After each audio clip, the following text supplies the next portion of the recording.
Hello everyone, welcome to the Tim Booker channel. I wish you all an enjoyable listening experience. Today, I'll be decoding a book for you, titled Corporate Confidential. The subtitle is 50 Secrets Your Company Doesn't Want You to Know, and What to Do About Them. In the workplace, people often encounter many unanswered questions. For example, some individuals work diligently but unexpectedly find themselves dismissed by the company. Others who were on the brink of promotion suddenly see their career paths take a different turn, missing out on the positions they had in mind. And some individuals, just half a year into a promotion, experience a rapid downfall.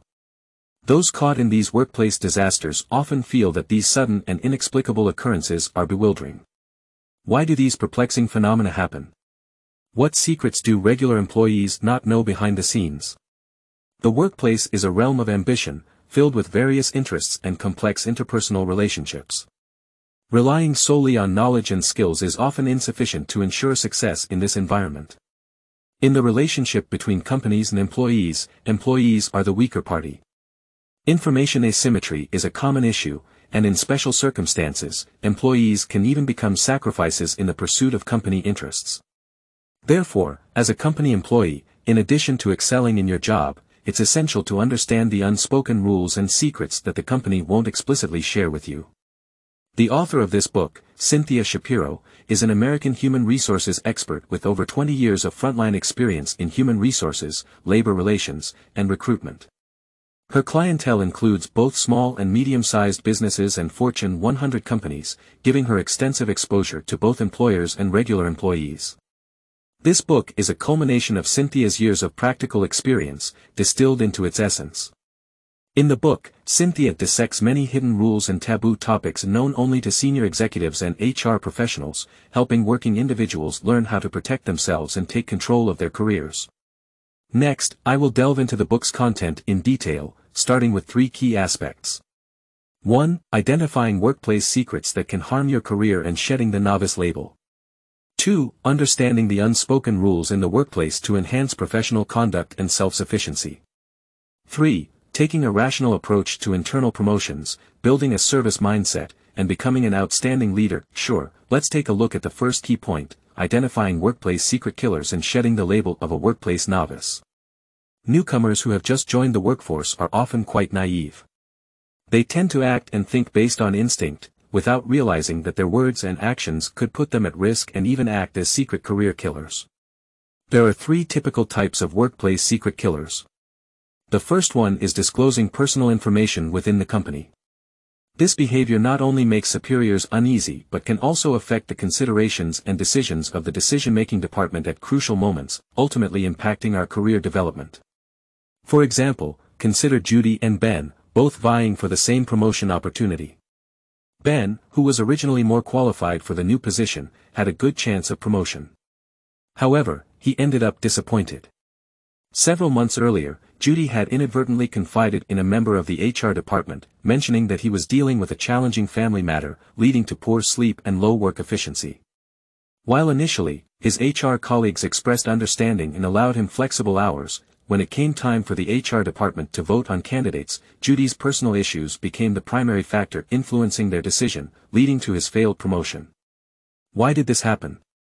When employees choose to provide information to company departments, it implies that this information will be owned by the company. The primary responsibility of the HR department is to protect the company's interests. It may sound harsh, but that's the reality. Many professionals spend most of their day at the company, and some fail to separate personal matters from work. Discussing personal life openly within the company is akin to allowing anyone to read your life story. It may seem harmless, but it can pose a risk. Any information you disclose could be collected by the company, and they will use it to analyze and judge what kind of employee you are, which will eventually manifest in their decision-making. However, this doesn't mean you should be overly guarded in the workplace and keep everything under wraps. Some positive information can help boost your professional image and can certainly be shared. For instance, attending an important industry presentation or earning an MBA degree can be worth sharing. The second dreadful workplace secret killer is gossip. While many people enjoy hearing gossip, spreading gossip recklessly can be a career assassin. It not only undermines your trustworthiness but can also offend others. For example, if you happen to see your boss having dinner with a woman who isn't his spouse and you go back to the office and gossip about it with your colleagues, it might satisfy their curiosity, but this kind of behavior spreads the perception that you can't keep a secret. In the future, will people dare to confide in you with their secrets? What's worse is that if your boss finds out that you're the one spreading negative information about him within the company, it's uncertain how he might treat you in the future. Spreading rumors can create invisible barriers in your professional journey. In the workplace, it's crucial to learn how to protect yourself. Not only should you refrain from participating in gossip, but you should also stay away from individuals who love to spread rumors. When rumors come your way, it's essential to put a stop to them immediately. Furthermore, some crucial interpersonal relationships in the workplace can also become secret career killers.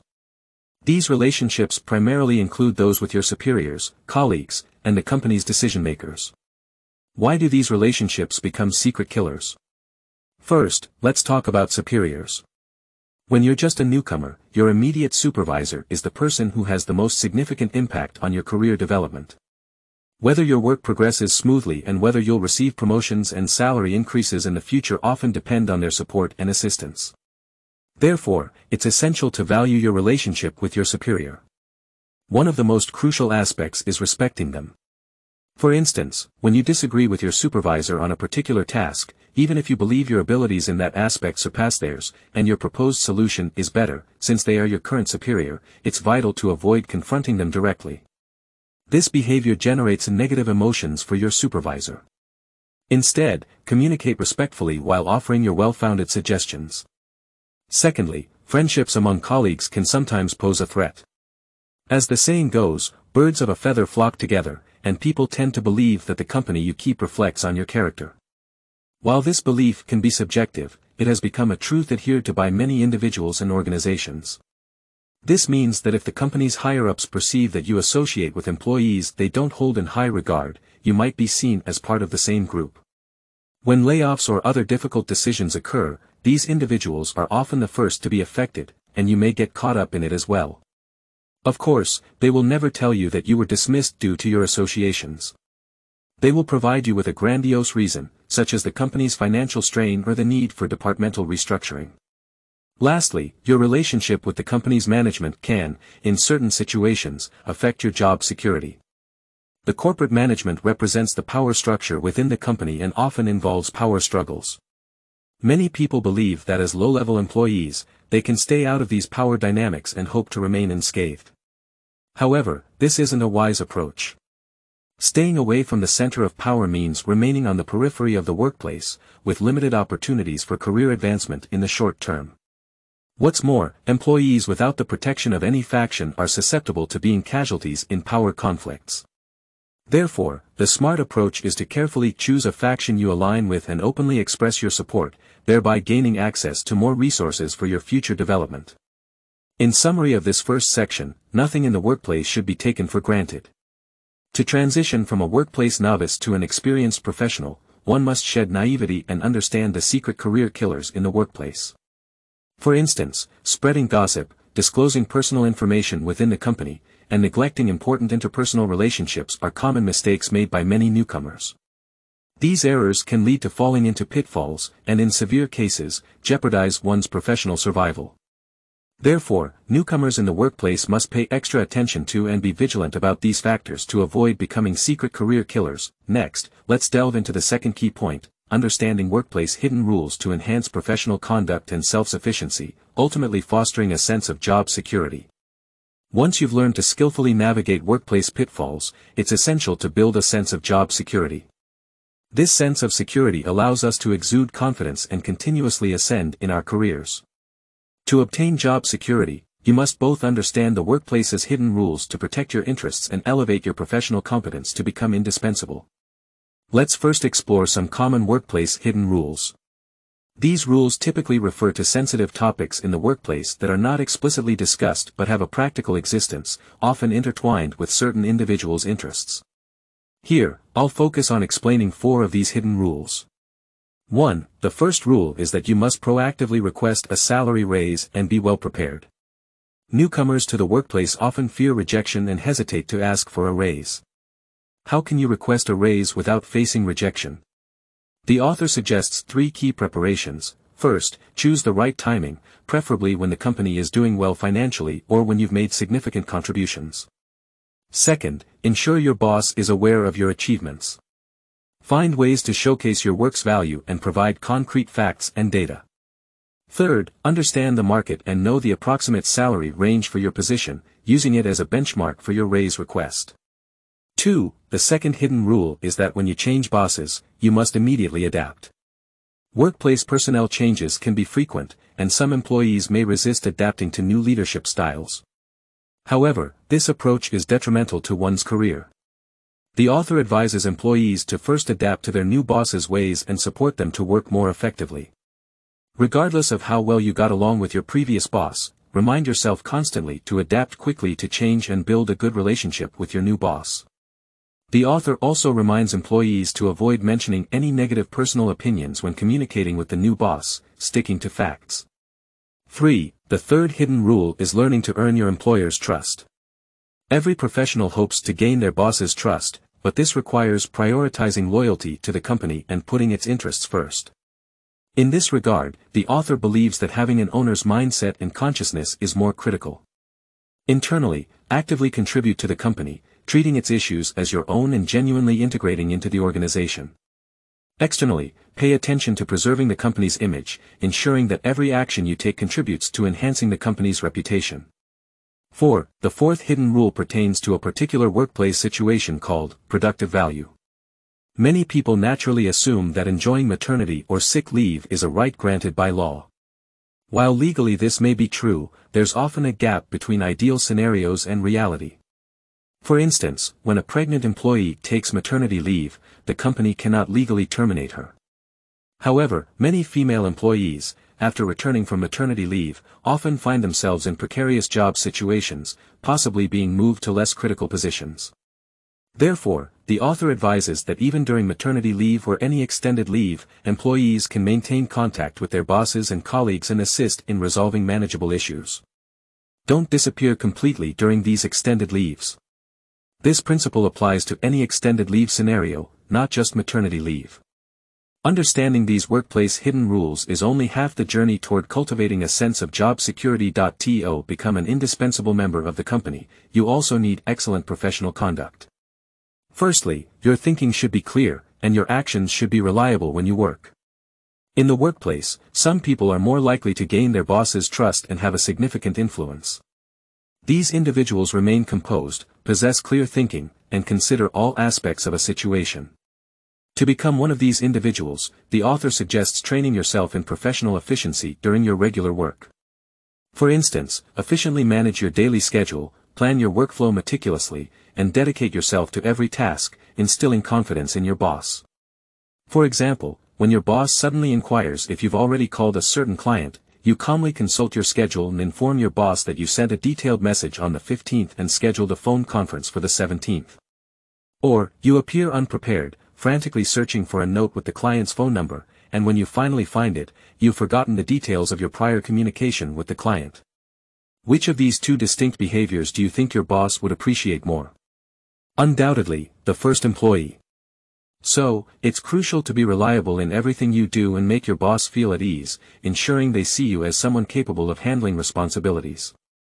The second point in fostering good professional conduct is having a broad perspective and the ability to adapt your work style flexibly. To achieve long-term growth in the workplace, merely focusing on your current tasks isn't enough. You also need a broader perspective. This means paying attention to your department's situation, the company's operational strategies, and its development direction.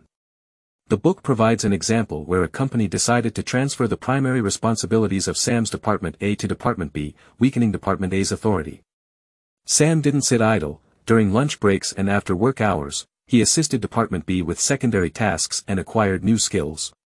Department B's employees appreciated his help. Later, when the company announced the dissolution of Sam's department, leaving employees jobless, Sam was the only one who retained his job. The lower you are in the hierarchy, the more important it is to look ahead, monitor company changes and developments, and adjust your working methods accordingly. Grassroots employees are often the most affected when changes occur. The third point in cultivating professional conduct is always remembering your role and maintaining a sense of propriety. In any situation, employees represent the company's image and interests. Therefore, almost all companies desire employees to possess excellent professional qualities and manners. This includes scrutinizing your speech and behavior to ensure they align with the company's image and professional requirements, avoiding any unprofessional behavior. Even in non-work-related situations, such as industry gatherings or events, one should not behave recklessly. Some people might feel that they can freely share their thoughts and secrets because they've had coffee or gone shopping with their boss or a business partner. However, this lack of restraint can make others perceive you as immature and unprofessional. It may also make your boss believe you lack basic professional conduct and propriety. In the future, it will be challenging for them to trust you fully. This is undoubtedly a form of professional self-sabotage.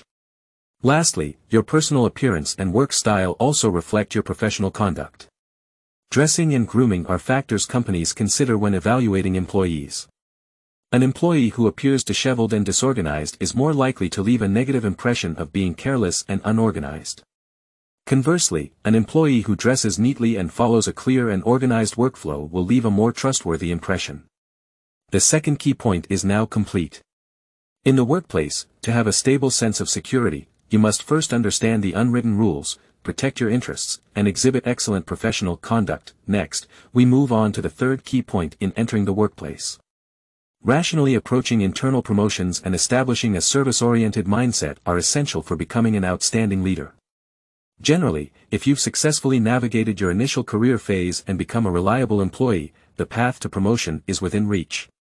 However, how you handle promotions is a nuanced matter because not all promotions are beneficial, and there are many hidden secrets. To provide some guidance, before accepting a promotion, it's crucial to understand the ins and outs of the promotion, gather as much information as possible, and avoid potential pitfalls. When focusing on internal promotions, there are two areas to be cautious about. Firstly, be mindful of newly created positions. These positions often come with opportunities and risks.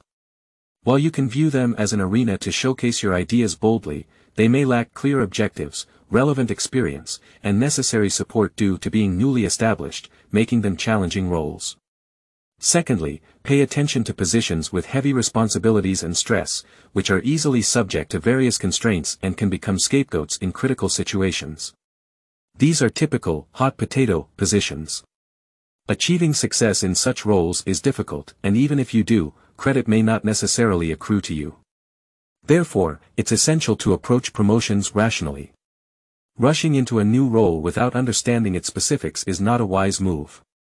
The author advises that before deciding whether to accept a new position, thoroughly understand its requirements and objectively assess whether the stress and role align with your capabilities. When necessary, seek guidance from your predecessor regarding work-related matters. If the new position genuinely doesn't suit you, refusing the promotion can also be a reasonable choice. This demonstrates responsible decision-making and can potentially lead to an alternative position within the company if you are truly a valuable asset. However, if after careful consideration, you believe that the promotion is a rare opportunity, then accept it wholeheartedly. Nevertheless, transitioning from a regular employee to a managerial role is a challenge and requires mastering more secrets and skills. Firstly, when a new manager takes office, it's crucial to establish a service-oriented mindset and quickly adapt to the new role. A common mistake made by newly appointed managers is rushing to assert their authority to prove their competence. However, this approach often leads to resentment and resistance from subordinates. In essence, the company promotes you to lead and guide your team to create more significant value for the organization, not to flaunt your power and status. You are there to serve the company's senior management and, equally importantly, to serve your team by coordinating and managing them. Therefore, you must approach this role with a service-oriented mindset and attitude. So, what does it mean to have a service-oriented mindset and attitude? The author provides 3 recommendations. 1. First, approach your new superior with a service-oriented attitude.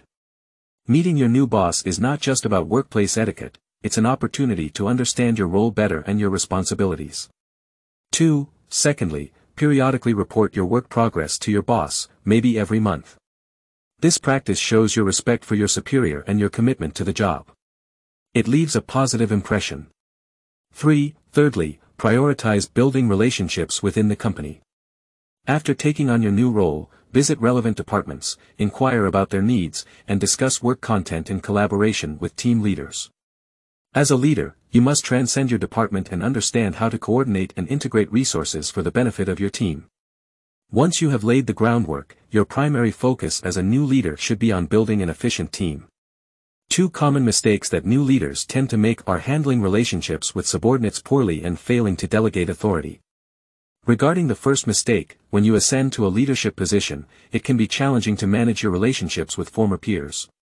The dynamics shift significantly, and some colleagues may distance themselves. Some new leaders may feel uncomfortable about this and attempt to regain their old friendships by being overly accommodating. However, this approach is counterproductive as it can erode your authority, respect, and future work relationships. An excellent leader should focus on motivating subordinates, helping them acquire valuable skills, and fostering their professional growth. The second mistake is plunging headlong into work, failing to delegate tasks and responsibilities. This can lead to an overwhelming workload and hinder your effectiveness. To address this, new leaders should understand their role by clarifying three aspects. 1. Establish clear team objectives when assigning tasks. 2. Manage and coordinate subordinates' work while providing necessary support. 3. Avoid micromanaging and instead empower subordinates to independently complete tasks, thereby enhancing their abilities. In the workplace, the relationship between superiors and subordinates is mutually beneficial. Subordinates support their superiors, while superiors support their subordinates. The third aspect of a manager's work is gaining the trust of subordinates. Performance evaluations and rewards are directly related to subordinates' interests. Handling these two matters appropriately is crucial for leaders to earn the trust and support of their team. 2 points should be noted here. Firstly, promptly communicate errors and issues with subordinates. Don't wait until performance evaluations or efficiency statistics to bring them up. Delaying such discussions is akin to blaming the uninformed and will result in a loss of trust from your team. Committing this behavior just once can irreparably damage trust. Secondly, regarding rewards and recognition for subordinates, communicate them promptly. Subordinates should always feel trusted and expected, not only when receiving a substantial year-end bonus, realizing they were highly regarded. Timely praise and recognition not only motivate subordinates but also make a manager's job more efficient and enjoyable. This mutual reinforcement deepens trust between both parties. So, to recap the 3 key points discussed today. 1. In the early stages of your career, understanding potential hidden pitfalls in the workplace is essential for self-protection. These pitfalls may arise from your own oversights or exploit certain legal gaps that companies employ. 2. After navigating through the initial instability of your career, it's crucial to establish a firm footing by showcasing your abilities, professionalism, and necessary job skills to your superiors. This projects a mature and professional image, earning the trust and confidence of your boss. 3. Once you've gained your boss's approval, promotion opportunities may arise. However, before accepting, it's advisable to thoroughly investigate and understand the specifics of the new position. Upon accepting, immerse yourself in the role with a service-oriented mindset. Build connections with your new supervisor and collaborate with departments you'll work with. Manage relationships with subordinates effectively, guide them in problem-solving, and create an efficient team. That concludes the content of this book. Congratulations on completing another book. Thank you for your support and attention. Please subscribe to the Tim Booker channel, like, and share this valuable knowledge with your friends. Let's combine wisdom and practicality to achieve our financial goals and create a brighter future. Thank you, everyone, and goodbye.